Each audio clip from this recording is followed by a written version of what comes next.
C'est quoi la vibe? Quelles sont les énergies du jour?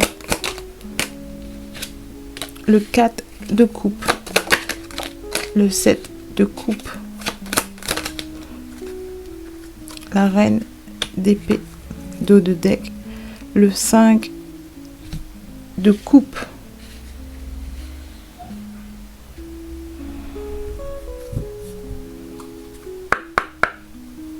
Les oracles.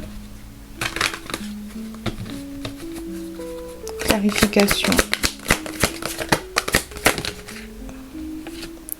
Time for a nap.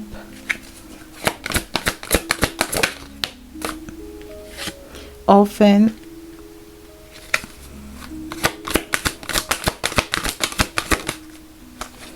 A change in the wind. Dans le deck Between World. Ok.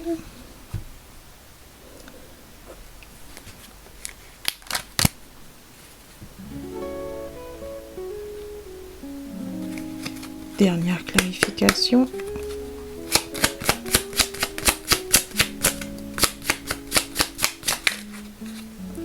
Le 4 de trèfle.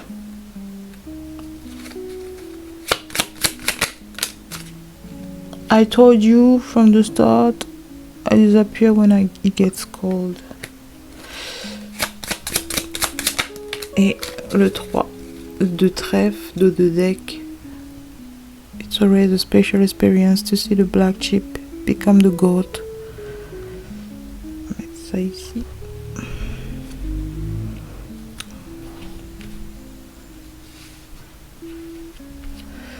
Ok, alors, de quoi ça parle? Avec le 4 de coupe, time for a nap, le temps de faire une sieste, et le 4 de bâton, I want you around, Snow Allegra. Là, ça me parle clairement de quelqu'un qui veut vous revoir, quelqu'un avec qui vous avez dû couper les ponts depuis un moment, quelqu'un qui a provoqué la séparation, quelqu'un qui a voulu vous éloigner, qui a rejeté une offre que vous lui avez faite, et au lieu de rester là à lui courir après et à chasser son énergie et à quémander un peu plus de son temps et de son attention, et ben vous avez choisi d'accepter la situation comme elle est, de faire une pause avec Time for a Nap. Cette situation, elle est en pause, elle est en suspens. Et cette personne a envie de renouer avec I want you around de Snow Allegra. Ça parle de quelqu'un qui a envie d'être dans votre énergie, qui a envie d'être en votre présence, qui a envie de passer beaucoup de temps avec vous, mais qui n'a pas forcément envie de voir les choses se concrétiser, s'officialiser, parce que voilà, c'est quelqu'un qui n'est pas totalement à l'aise avec les relations sérieuses.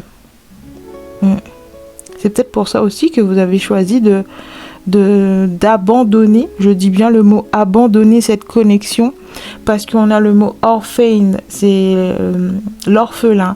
Ouais, c'est quelqu'un qui se sent rejeté, abandonné. Ouais, c'est quelqu'un qui n'a pas voulu accepter l'offre que vous lui avez offerte. Ouais.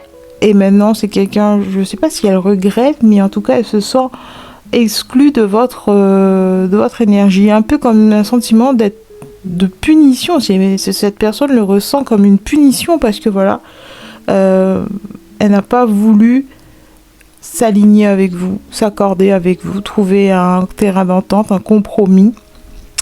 Avec la carte poker, I told you from the start, I disappear when it gets cold. Alors, je t'ai dit depuis le début, je disparais quand ça devient froid. C'est exactement ça.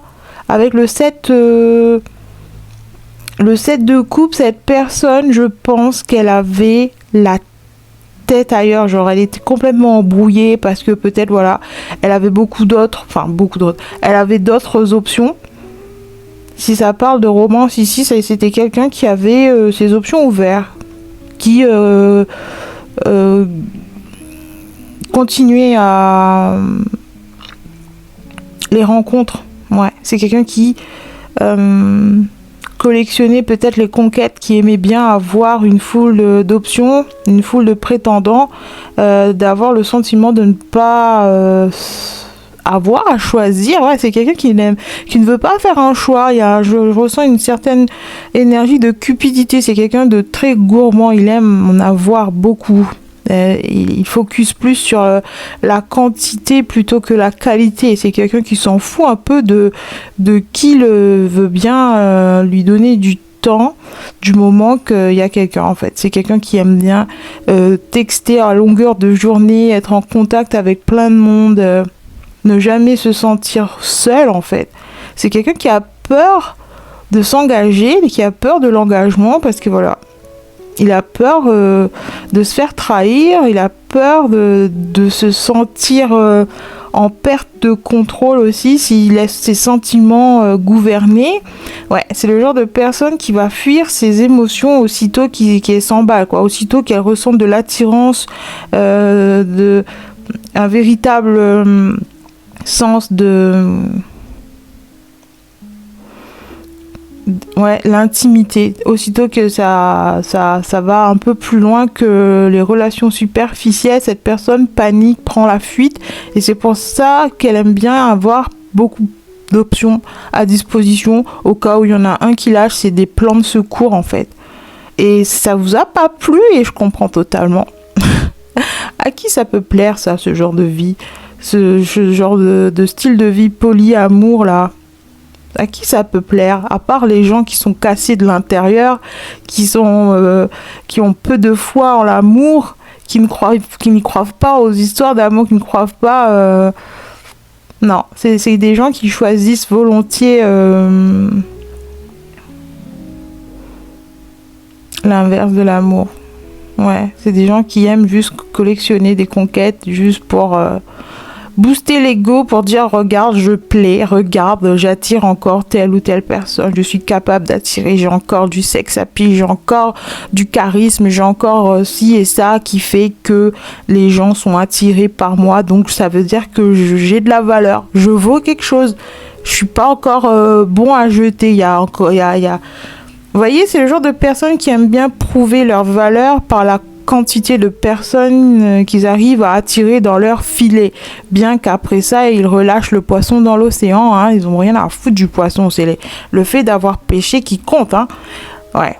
C'est le genre de personne. Et ça, vous en avez eu marre avec la reine d'épée, là. Et a change in a wind, c'est un changement drastique. La reine d'épée, elle en a marre de se faire traiter comme une simple paysanne, là. Comme une courtisane. Ouais, la reine d'épée, c'est pas une fille de joie avec qui, voilà, quoi, on s'encanaille vite fait et après on la bazarde contre quelqu'un d'autre. Ouais, c'est pas quelqu'un comme ça. Tu la respectes ou alors tu goûtes à la pointe de son épée. Ouais, c'est quelqu'un qui n'a pas vu venir cet aspect de votre personnalité. Cette personne pensait que vous étiez comme tous les autres en fait. Je pense que cette personne est habituée à avoir des gens qui lui mangent dans le creux de la main et qui se plient à toutes ses exigences juste pour pouvoir rester dans son entourage ou quelque chose comme ça.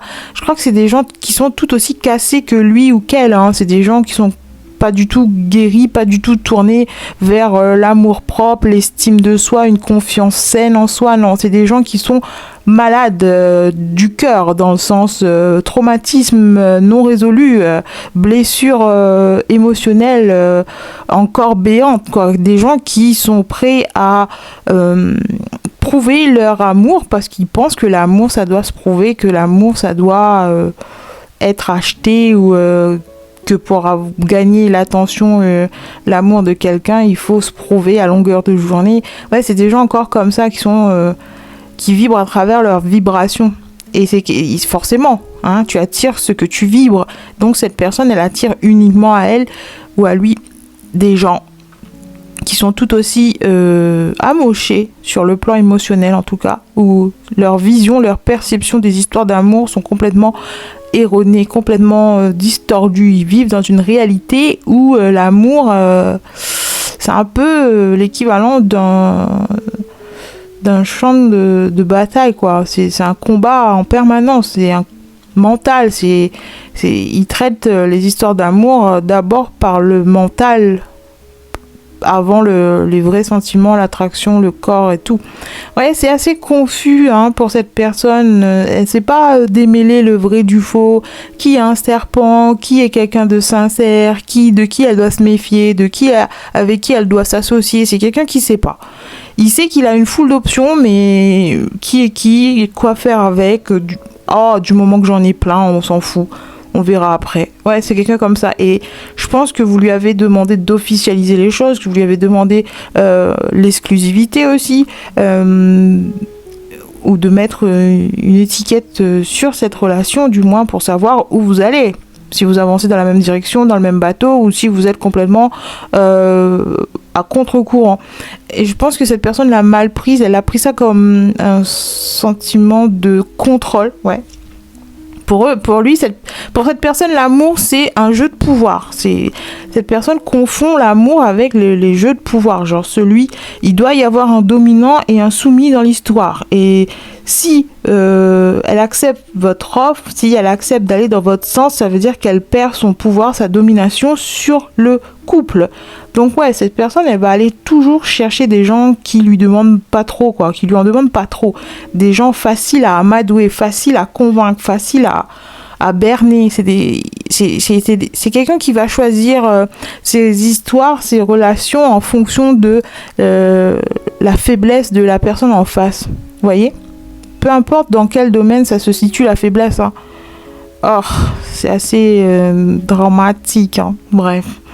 Avec Orphan, cette personne n'avait pas vu venir que vous voyez clair dans son jeu. Je crois que cette personne, elle est tellement confuse qu'elle ne sait même pas ce qu'elle fait. Non. Elle pense que toutes les personnes qu'il ou elle attire sont dans le même cas que lui. Genre, qui ne voit pas, qui ne comprend pas, qui... forcément, j'ai dit... C'est le genre à mettre tout le monde dans le même panier. Et comme les autres acceptent, ils pensaient que vous aussi, vous allez accepter ce genre de plan foireux, là, j'entends. De plan foireux, genre tu restes là, tu bouges pas, pas un mot. Tu acceptes quand je te donne un rendez-vous, quand je t'appelle, quand je te texte, tu dois répondre et puis basta, quoi. Me cherche pas, me demande pas de compte à rendre, ne viens pas me saouler avec tes problèmes, tes idioties, genre on n'est pas dans une relation, on n'est pas marié, ouais. C'est quelqu'un comme ça qui pense que le mariage c'est l'équivalence de se mettre la corde au cou et de s'emprisonner dans une relation. Donc elle va fuir par tous les moyens. Et aussitôt que quelqu'un lui demande de poser ses valises, d'emménager, de construire une vie à deux, tout de suite c'est la fuite, hein, c'est la panique. Et après j'entends le contre-coup. C'est quoi? C'est un contre-coup, c'est comme un effet secondaire. Et, cette personne s'éveille tout peu à peu à la réalité, comme si, mais mince, je l'ai envoyé bouler, mais finalement je l'aime bien. Je l'ai envoyé se faire cuire un œuf, et au final, je me demande si j'ai pas envie de bouffer l'œuf avec lui, quoi. C'est trop bizarre. Ouais, c'est quelqu'un comme ça. Et vous en avez eu marre. Avec la 3 de bâton, ça dit color on my polo, kisses on my necklace, all my diamonds, watching now, my watch is getting jealous, smoking on a bomb in my autograph blonde, yeah, she told me I'm the one, that's why I only eat it once. Ok, donc c'est quelqu'un, ouais, je pense qu'elle est sous le choc parce que voilà, elle est tombée sous votre charme, justement parce que vous avez daigné montrer un aspect de votre personne qu'elle ne pensait pas possible. C'est celle de revendiquer vos droits, celle de ne pas être d'accord, celle de n'en avoir rien à foutre de perdre quelqu'un si cette personne ne vous donne pas exactement ce que vous voulez. C'est genre, vous en avez eu marre de nourrir quelqu'un, de nourrir quelque chose, de nourrir une énergie qui ne vous nourrit pas en retour. C'est ça en fait. Pourquoi je vais perdre mon temps avec quelqu'un qui me montre clairement qu'elle n'en a rien à carrer de moi, de ce que j'ai à lui offrir, de ce que l'avenir a à nous offrir. Elle n'en a rien à foutre. Tout ce qui compte, c'est d'avoir plein de monde qui font la queue devant chez lui, chez elle, pour avoir 5 minutes de son temps ou un basique genre minaudé comme des... Oh, bref. Change in the wind. C'est genre là, c'est comme si le vent avait tourné en votre faveur dans un sens, parce que voilà, vous avez eu exactement le résultat inverse. Genre, je sais pas comment expliquer ça. C'est habituellement lorsque vous faites une requête à cette personne, elle est du genre à monter sur ses grands chevaux, à partir dans les tours, à gueuler pour un oui, pour un non, parce que vous avez osé lui imposer un choix, imposer un truc, alors que là, c'est l'inverse qui s'est passé. Le fait d'avoir repris votre pouvoir, d'avoir tapé le poing sur la table, d'avoir dit stop, d'avoir dit va te faire foutre, j'en ai plus rien à foutre de ton baratin là, de tes histoires à dormir debout, de tes conneries avec toutes les... For the street, j'entends. Genre, si tu veux aller passer ta vie... dans les bars à draguer les pauvres minettes, les pauvres mecs qui veulent bien écouter les conneries que t'as à leur raconter sans s'apercevoir que t'es juste là en train de flipper comme un gros bourrin parce que t'as peur de te poser comme un adulte responsable, comme quelqu'un qui sait ce qu'il veut, comme quelqu'un de solide, qui a une colonne vertébrale. Ah, il y en a un gros qui est sorti, genre la reine d'épée là, elle a pas trop sa langue dans sa poche, hein. On va dire que les épées, ça représente un peu la communication, et là, l'épée au garde à vous comme ça là, elle va pas mâcher ses mots, hein. Elle va lui dire les choses franco, quoi. Et cette personne, je pense qu'elle est pas prête. Elle était pas prête. Si ça s'est déjà déroulé, elle était pas prête à ça. Genre, vous lui avez remis à sa place, mais de la bonne façon, quoi. Vous avez appuyé exactement là où ça faisait mal. Vous avez soulevé exactement les problèmes que cette personne essayait de dissimuler. Non pas à vous, mais à elle-même. C'est quelqu'un qui se voile beaucoup la face, qui utilise le mensonge, les subterfuges, non pas seulement sur les autres, mais c'est quelqu'un qui se berce beaucoup d'illusions. Ouais, c'est quelqu'un qui se raconte plein de conneries, qui a un bavardage interne mytho, juste pour calmer ses angoisses, son anxiété, sa peur de l'abandon, sa peur de l'engagement. Ouais, c'est quelqu'un qui se raconte des grosses histoires à dormir debout, dans sa propre tête, pour calmer ses angoisses. Ouais, c'est quelqu'un qui sait qu'il y a quelque chose qui cloche là. Ça commence à sentir le purin, quoi. Genre, sa blessure là, elle commence à dégénérer, hein, de la plus vilaine des façons. Ça commence à sentir le... Voilà, quoi. Et cette personne, je pense qu'elle refuse le changement. Elle refuse de se confronter à cette blessure, de la regarder en face, de la comprendre, d'essayer de la penser, genre surmonter la douleur, en fait. Cette personne se cache d'elle-même, se cache de la vérité, et forcément ça se reflète dans son environnement, dans sa réalité. Cette personne, c'est quelqu'un qui a tendance à se cacher, qui n'aime pas être vu, qui n'aime pas se montrer en plein jour. Ouais, c'est peut-être quelqu'un que vous voyez exclusivement la nuit, avec Time for a Nap, et ouais, c'est quelqu'un qui va s'arranger pour faire les choses la nuit, genre. Vous voyez? Between worlds, c'est comme si je vois quelqu'un, la journée, le jour, c'est quelqu'un, voilà, et passé minuit, ça devient le Gremlins, quoi. Faut pas nourrir le... Vous voyez, faut pas nourrir, comment il s'appelle, Gizmo, après minuit, sinon il se transforme en Gremlin. C'est un peu ça la vibes là. C'est quelqu'un comme ça. Genre, je sais pas ce qui se passe la journée et la nuit, c'est deux identités complètement différentes. La journée, devant les gens qu'il connaît, devant ses collègues, sa famille, ses amis, c'est quelqu'un. Et la nuit, quand tout le monde est parti, c'est là qu'il y a quelque chose qui s'éveille chez cette personne. Il y a une double personnalité, une double vie qui se met en place. Il y a un autre décor qui s'installe et cette personne n'est pas du tout ce qu'elle prétend être le jour, quoi. Et je pense que c'est quelque chose que vous avez découvert. Ouais, vous avez découvert une autre facette, une autre personnalité de cette personne. Genre... il y a comme une espèce de double maléfique. Le jour, c'est une sainte, un saint, c'est quelqu'un de respectable, de respectueux, de confiance. Tout le monde lui donne le bon Dieu sans confession. Genre, c'est quelqu'un qu'on croit sur parole, qui mène une vie tout à fait respectable, ouais.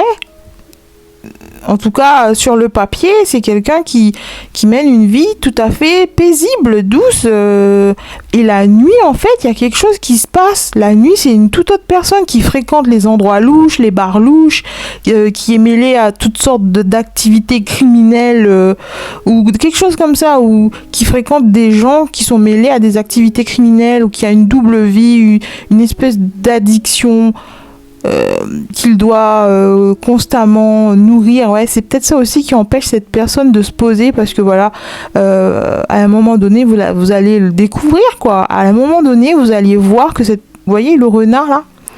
Ouais, c'est quelqu'un de rusé. C'est quelqu'un qui utilise toutes les ressources qu'il a à disposition pour cacher sa véritable nature ou ce qui se trame dans sa vie personnelle. Vous voyez, là, ici, en plein jour, elle a une couronne, c'est quelqu'un de... C'est une reine, c'est un roi, c'est quelqu'un de... tout à fait normal. La nuit, il se passe quelque chose, là, dans le noir, là, il y a quelque chose, il y a une transformation dans la nuit, là. C'est quelqu'un de très décevant, qui mène une vie très décevante, qui entretient des passions cachées, secrètes, des vices cachés, des vices... Ouais, c'est comme ça. Cette personne... je pense qu'elle utilise ce genre de style de vie-là, les addictions, les vices, les activités dangereuses pour... comme pansement, en fait, comme pansement. Ça lui fait oublier certaines choses qu'elle ne veut pas confronter, certaines vérités qu'elle ne veut pas accepter. Ouais. Je pense que si cette personne a toujours fui les relations sérieuses, c'est quelqu'un qui a choisi je sais pas comment expliquer, qui a choisi de se mêler à des gens comme elle, en fait, comme lui, qui ont la même vision des relations, qui sont là juste pour un bon moment, mais pas pour longtemps, qui sont là juste pour une nuit, mais rien de plus. Donc, je pense que cette personne collectionne des conquêtes, qui collectionne des relations obscures avec des gens pas très fréquentables, qui font des activités dégoûtantes entre elles, possiblement sexuelles. Ouais, c'est des gens comme ça qui fréquentent le milieu de la nuit, genre les clubs de striptease, les clubs échangistes, les clubs de ce genre de trucs là, les trucs des SM et tout. Je pense que c'est quelqu'un comme ça. La nuit et le jour, c'est deux personnes différentes et je pense que si cette personne, elle a accepté votre offre de s'installer avec vous, elle aurait pas pu continuer ce style de vie et je pense que c'est devenu une addiction, il peut plus s'arrêter. C'est genre, il peut pas se passer d'une soirée sans ce genre d'activité. Je pense que si vous étiez déjà en relation avec cette personne, à un moment donné dans la semaine, c'était impossible de la joindre, le téléphone était complètement éteint, et il réapparaissait un jour, 2 jours plus tard, comme une fleur, comme si de rien n'était, avec une excuse bidon, genre j'avais plus de batterie, je me suis endormie comme une masse, ou il y a un ami qui avait besoin de moi en urgence, ça captait pas le réseau, nanana. Et si vous osez lui demander un peu plus d'explications tout de suite, ça partait dans les tours, ça devenait agressif parce que voilà, il devait se protéger. Ouais, c'est quelqu'un qui protégeait une identité secrète, des activités pas très bien perçues par la société, je pense. Ouais, et je pense que c'est ça qui freine cette personne à accepter malgré les sentiments qu'il a pour vous, malgré l'attirance, malgré, comment dire, ouais, ça match bien entre vous, je pense. Avec I Want You Around, c'est quelqu'un qui adore passer du temps avec vous, qui adore flâner avec vous, se poser avec vous, les moments de tendresse, d'amitié, d'échange avec vous, tout va bien. Franchement, y a rien à dire. Sauf que voilà, je pense que cette personne est allée trop loin dans ses activités louches, quoi. Donc elle peut plus refaire machine arrière. C'est difficile d'arrêter. C'est une addiction, hein. Et cette personne n'arrive plus à s'en défaire. Ça devient vital. Aussitôt qu'elle arrête, ça fait comme des crises de manque, comme les drogués, là, comme les gens qui ont des addictions aux drogues dures. Il y a des crises de manque qui s'installent si cette personne ne continue pas. Oh. Ouais. Cette personne se déçoit en premier, hein, c'est la première personne à se décevoir. Bon, ici, je viens de remarquer, avec le zèbre avec les stries, là, les bandes, genre... Est-ce que c'est des bandes noires ou des bandes blanches? Vous voyez, c'est un cheval qui déguisé en quelque sorte. Il fait partie de la famille des équidés, mais il a une espèce de tenue de camouflage. Encore une fois, ouais, ça parle de quelqu'un qui porte un masque, qui porte un déguisement qui n'est pas celui qu'il prétend vraiment. En tout cas, il vous a pas tout dit. C'est quelqu'un qui garde beaucoup de secrets, beaucoup de choses dissimulées, beaucoup de vérités dissimulées. Cette personne vous cache beaucoup de choses. C'est pas 100% celui ou celle qu'il vous a présenté, quoi. Ouais. Et cette personne a peur que vous découvriez avec la reine d'épée, elle qui a l'esprit clair. Il sait que vous avez ce côté... on me la fait pas à l'envers, moi. Vous voyez, il sait que vous avez de l'expérience dans ce domaine, il sait que vous avez déjà été bafoué, trompé dans le passé et que vous ne permettriez à personne de vous refaire un coup pareil. Il sait que vous avez comment dire, que vous avez votre garde. Que vous êtes protégé, vous vous protégez aussi, que vous avez votre propre système de protection, que vous ne vous laisserez pas faire, qu'il y a quelque chose, il y a anguille sous roche, il y a quelque chose qui cloche. Il sait que vous savez, il sait que vous êtes sur la piste de quelque chose. Il sait que ça mettra pas longtemps avant que vous le découvriez. Il sait que, voilà, il est un peu... j'entends là... le supplice de la planche. C'est quelqu'un qui est vraiment sur le qui-vive concernant son exécution à venir. C'est quelqu'un qui sait qu'il est sur le point de se faire démasquer, qu'il est resté beaucoup trop longtemps dans votre énergie et que vous n'allez pas tarder à assembler les pièces du puzzle et à voir l'histoire dans son intégralité. Celle où il n'est pas vraiment celui qu'il prétend être. Oui, avec vous, il est sincère. Genre... c'est bizarre, c'est exactement comme ça.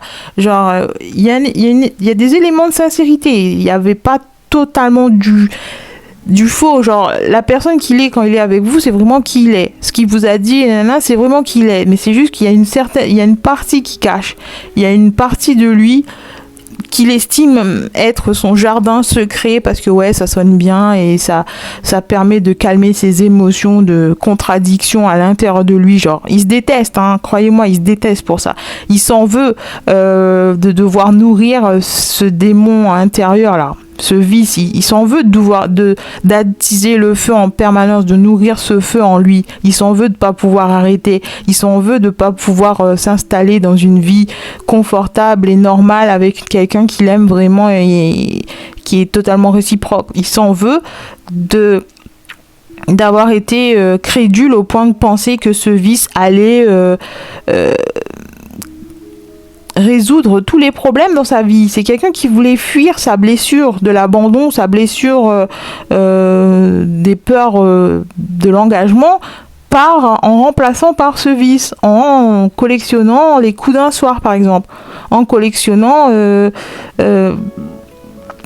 des nuits au nightclub avec des prostituées par exemple. Vous voyez, c'est quelqu'un qui pensait vraiment que ça allait guérir quelque chose en lui, qu'il n'aurait plus peur des autres, du monde, de l'amour. Bref, c'est quelqu'un qui pensait vraiment que ça allait agir comme un médicament sur ses plaies, quoi. Mais en fait, pas du tout. Ça n'a fait qu'aggraver les choses. Ça n'a fait que l'entraîner sur la mauvaise pente, sur une pente dont il ne peut plus revenir.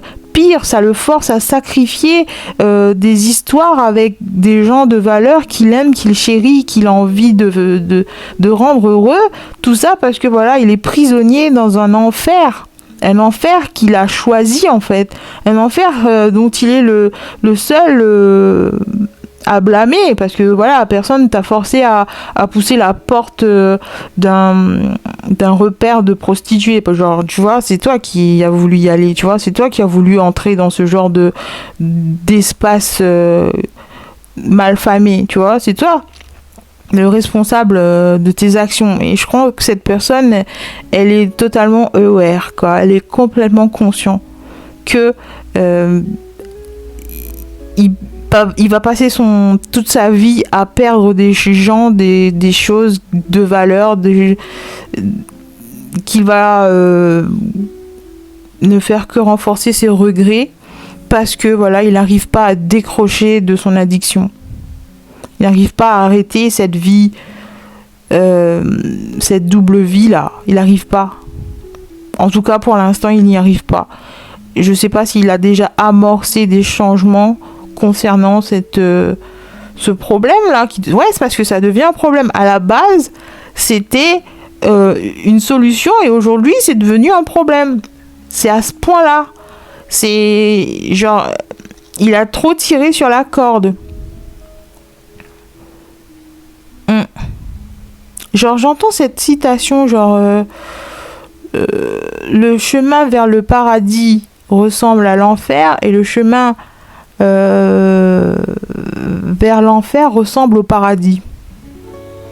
C'est ça. Cette personne, au début, elle utilisait cette activité, je sais pas laquelle exactement, à vous de combler. Et ben, elle utilisait cette activité parce que franchement pour lui c'était le paradis. Genre je peux côtoyer du monde, je peux avoir des relations physiques avec des gens sans pour autant m'engager, sans devoir leur promettre le ciel et la terre, sans devoir m'installer dans une relation où je me sens en prison en permanence avec quelqu'un que je n'aime pas. Vous voyez, cette personne pour elle c'était le paradis. Genre je peux me faire plein de meufs, plein de mecs sans rien promettre en retour, mais genre what the fuck, ça doit être remboursé par la sécurité sociale, genre c'est trop bien, genre tout le monde doit être au courant qu'on peut faire ça. Et aujourd'hui ça devient un gros problème parce que maintenant elle est prisonnière de ce mode de vie, elle est prisonnière de cet environnement. Genre maintenant s'envoyer plein de mecs inutiles, ça devient genre lassant, vide de sens, ça devient mécanique, c'est froid, il n'y a plus rien, ouais, ça devient comme aussi basique que de changer une roue, quoi. Je sais pas comment expliquer, mais ce que je ressens là, c'est quelqu'un qui se sent de plus en plus seul alors qu'il est entouré d'une foule de personnes nues, quoi.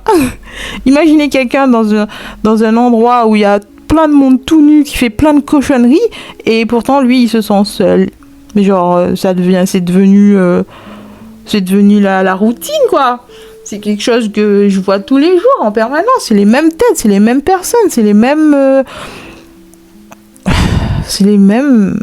expériences en répétition. Ça devient lassant, ça devient pesant, ça devient saoulant. Genre cette personne elle est en demande d'une vraie relation sérieuse, émotionnelle, affectueuse. Cette personne, elle fantasme aujourd'hui plus sur les relations d'un soir, mais sur une vie à deux avec quelqu'un qui l'aime, qui prend soin d'elle, qui prend soin de lui, qui montre vraiment un intérêt pour ce qu'il fait et non pas juste pour son corps ou pour ce qu'il a à offrir. Ou, vous voyez, c'est quelqu'un qui, voilà, quand je dis a change in the wind, il y a quelque chose qui change là avec ça, c'est une déception. Cette personne, elle est déçue, genre elle est 2 fois 5, 5 de bâton. Cette personne en est presque malade. Je sais pas si elle a pas chopé une maladie. Faites gaffe à vous, hein. Si cette personne revient vers vous, faites gaffe à vous sur le plan physique, là. Je pense que cette personne, elle a dû collecter plein de maladies, des MST, hein, si jamais cette personne fréquente des milieux sordides, là. Faites gaffe à vous. Je pense que c'est ça son karma. Ouais, c'est fini hein, maintenant. Bon, je le souhaite à personne, c'est pas ça, mais faites attention. Mm.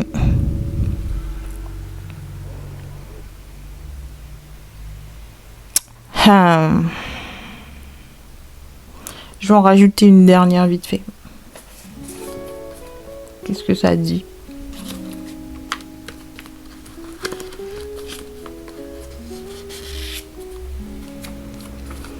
Le charisme d'une huître. Ok. Avec Orphène. Oh, ben, je pense que cette personne, aujourd'hui, elle se rend compte à quel point elle n'est pas du tout à la hauteur de ce qu'elle pensait, quoi.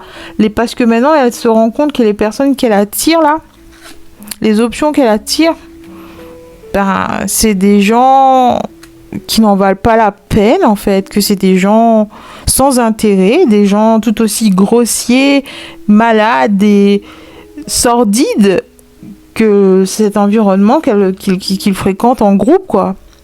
Vous voyez?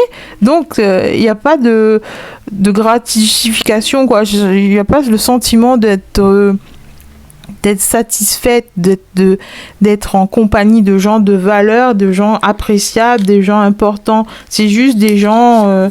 c'est comme si tu te réveilles... Ah, attends, j'ai une image là dans ma tête. C'est quelqu'un au début, il se prenait pour le roi, la reine du bal, quoi. Genre, il était au top de sa forme physique, il était le roi du truc, quoi. Et au final, aujourd'hui, il se réveille en se disant, mais attends, je suis le beau gosse, la belle gosse de service, mais dans un hôpital psychiatrique, en fait, il n'y a pas grand-chose à...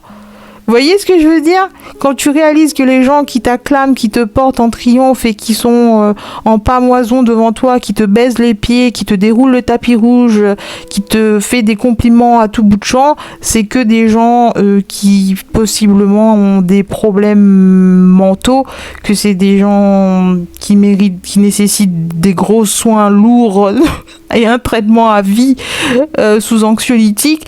Je sais pas, ça fait redescendre un peu la pression, genre dans le sens avant j'avais une vraie reine qui me valorisait, qui m'aimait pour ce que j'étais, qui était prêt à me donner une vie digne d'un prince, d'un roi, et moi j'ai sacrifié ça pour être en compagnie de gens qui sont pas bien du tout dans leur tête, qui sont aussi mal que moi, qui sont aussi malades que moi, qui n'ont rien à offrir sinon leurs blessures, leurs traumatismes. C'est des gens qui portent leur traumatisme sur le front, genre. Maintenant, quand il est face à ces personnes, lui-même, il est capable de repérer ce qui a causé la présence de cette personne ici. C'est genre, cette personne est capable de reconnaître la blessure, le traumatisme que porte cette personne au fond d'elle et qui le pousse à fuir la réalité pour venir se cacher dans un milieu où c'est la déchéance, en fait. Voilà, je peux pas dire autrement.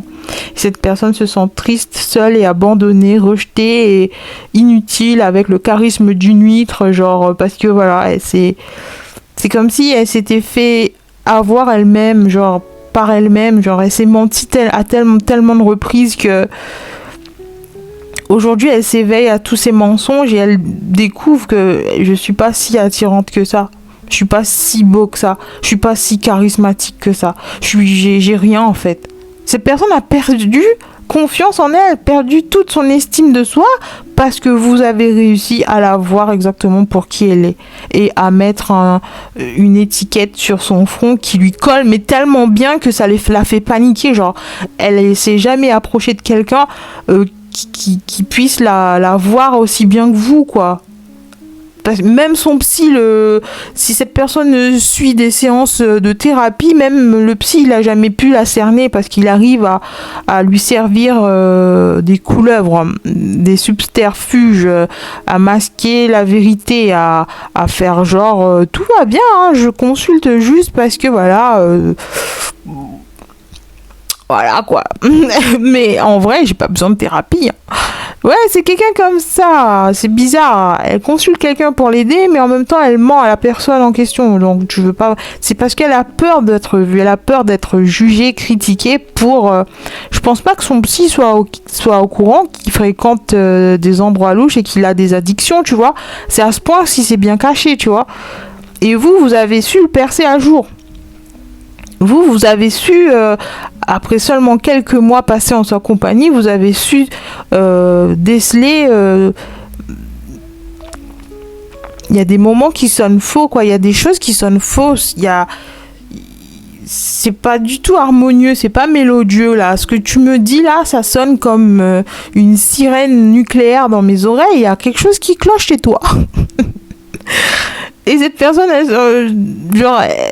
elle est redevenue à l'état liquide, quoi. Je sais pas, je vois une flaque d'eau. C'est quelqu'un qui se rétrécit, genre, j'ai envie de me cacher, j'ai envie de disparaître. La reine d'épée, elle me voit tellement bien, m'a tellement bien cernée. Elle sait de quoi je suis faite, de quel bois je suis faite. J'arrive pas à la tromper, en fait. J'arrive pas à lui servir les mêmes conneries que les autres. Vous voyez ? C'est pour ça qu'elle a fui. Mais c'est pas du tout parce que y a un problème avec vous. C'est pas vous le problème, en fait. Vous n'avez rien à craindre. C'est pas votre faute. C'est cette personne. Elle a pensé pouvoir jouer avec vous comme elle se joue des autres, de tout le monde, en fait. Elle pensait pouvoir mener sa double vie paisible, genre qu'elle avait aucun compte à rendre, qu'elle était libre de vivre le style de vie qui lui plaisait du moment que personne le sache. Mais en vrai, là, ça commence à peser. La roue, elle a tourné. Le vent a changé aussi. Et sa véritable nature commence à déteindre sur les autres aspects de sa vie. C'est ça le problème, en fait. Ouais. Parce que la chanson Color on My Polo, ça c'est... comment il s'appelle ? Chris Brown. With You, un truc comme ça. Et ça se déroule dans un nightclub. Ouais, c'est quelqu'un comme ça aussi. Peut-être qu'il collectionne... il est accro au nightclub. Ou dragué dans les nightclubs. C'est une activité, pour lui, c'est comme un sport. Et je pense que voilà... avec vous ça colle pas, genre vous êtes une wife material, genre vous êtes l'étoffe d'une épouse, d'une mère de famille, vous voulez une histoire où vous êtes respecté pour ce que vous avez à offrir. Forcément vous apportez beaucoup sur la table, vous avez beaucoup de belles énergies à offrir et vous voulez que ce soit réciproque, ou alors ne serait-ce que de recevoir de la reconnaissance. Bref, vous voulez un endroit stable, solide, bâtir un empire avec quelqu'un qui soit à votre image. Et cette personne, en fait, elle s'est peut-être présentée sous ce jour, mais en vrai, la nuit, c'est une toute autre personne, quoi. Voilà, c'est tout ce que j'ai pour aujourd'hui. J'espère que ça vous a apporté la clarté d'esprit que vous recherchez. Je vous dis à bientôt pour un nouveau tirage et d'ici là, restez conscients.